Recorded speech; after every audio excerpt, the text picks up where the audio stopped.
Hey, what's up, guys? Chef here to 4x4. Installed a Diff breather extension and 3/8 hose, special non binding clamps or whatever. They're supposed to not cut. And it's nice and tight on there. It's a little bit of a bend, but I'm going to turn it back a little more away from the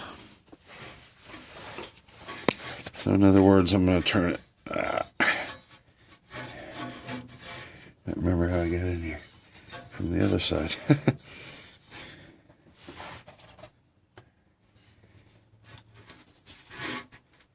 I'm going to bend it this way probably, but it's right up against the oil pan, which is fine. It's still, I mean, the fitting isn't, but this is going to go up and back this way a little bit.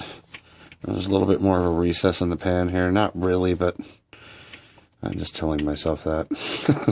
Anyway, it's fine. It's not too much of a bend to where it won't breathe. So, okay, so we got that. Now, what I did was I basically, sorry, the razor in my hand. I want to be careful.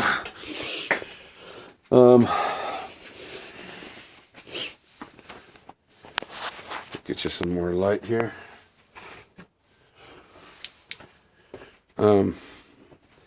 Basically ran the hose back here and behind all the vacuum rails and behind the fuel lines and fuel pressure regulator, and it's pretty much out of the way and everything. And then behind the harness down here, you can see the new hose down there. Okay, and then ran it right there. So let's see, can you see that? So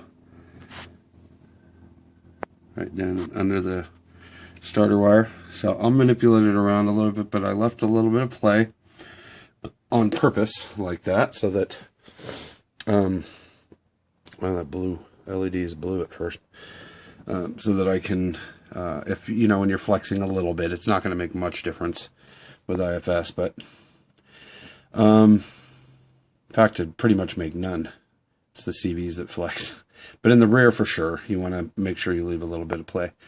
I just want this, more importantly, to not kink above the plug. So I might run some coil around it just to keep it firm. But anyway, it's going to come up here, and I'm probably going to mount it right here into this hole right here in the back of the firewall. So that's going to be that.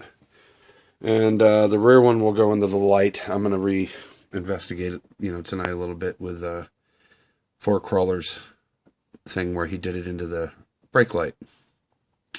I think that's a great idea. So I'm going to use it.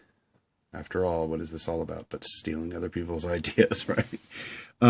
I come up with a few of my own, but, you know, for the most part, we just learn off each other. But anyway, I had to get something done. I only had a few minutes, so I thought I'd run out and slap that in. These are the one. This is the diff breather right here. So this will go on top into that hose, into that area over there, into the other end of that hose with another clamp like this. This is up to 3/8, so you want to get it as snug as possible. It slid on there just perfect. A little bit of slop, and then tightened it down just a few turns, and it was already getting snug.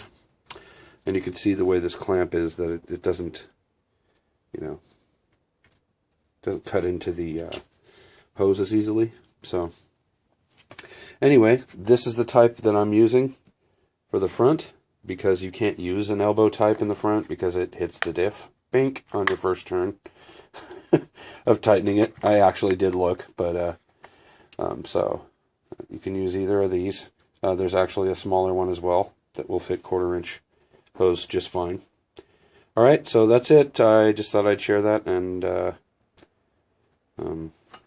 you know,